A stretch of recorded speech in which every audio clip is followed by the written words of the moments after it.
God, I'm absolutely sweating. So it was a busy day today, doing a loft conversion. So it was the last day on it, so I've had to empty all my gear down. You know what it's like, 3 floors.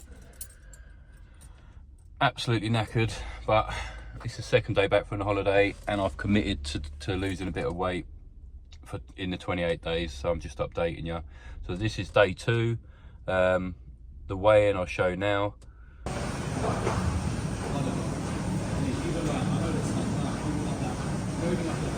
So I weighed in at 88.2 kilograms. So like my best weight, I'd probably say my best weight where I look really lean is probably about 82, 83. So I'm quite a way away from that, because like I say, since sort of end of May till sort of August time, we've been away a lot. We've had a lot of like going out, partying, having friends around, just enjoying the summer really, because the weather's been really nice, and there's nothing wrong with that.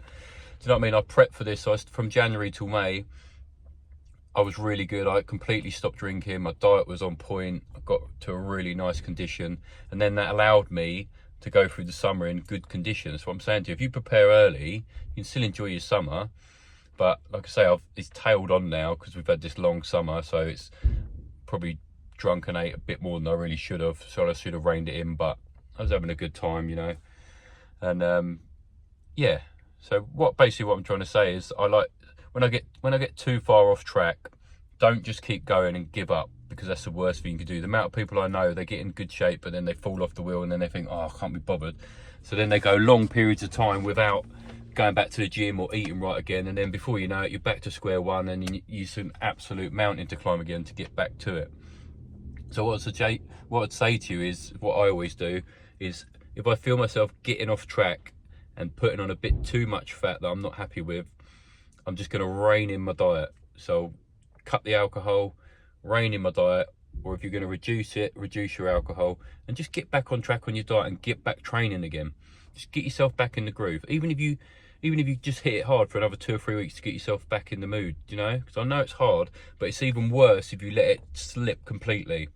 So if you let it go now, you think, oh, I'm near the end of the year, I may as well just forget it and start till January. By January, you're going to be back to where you started, probably in your worst condition ever. So what I'd say is, whenever you're training and you notice yourself putting on a little bit of extra weight, you've been a bit slack in the gym, you've got to snap back out of it, and you've got to get back in there and just bring it back a bit, and then you can maintain it again.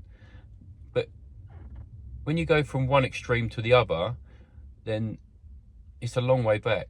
The best thing you can do is maintain your weight. That's what I've done. Like, I don't know, 10, 15 years, always kept my weight pretty consistent. I never let, like 88.2, that's probably like, I think 89 is probably my heaviest, but once I start getting up to that, I have to get straight back down, because I know if you leave it too long, you'll go too far. So I like to stay between 82, 87 ideally.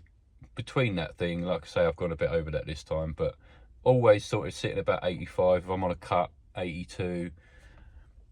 Putting on a bit of extra weight, maybe 87.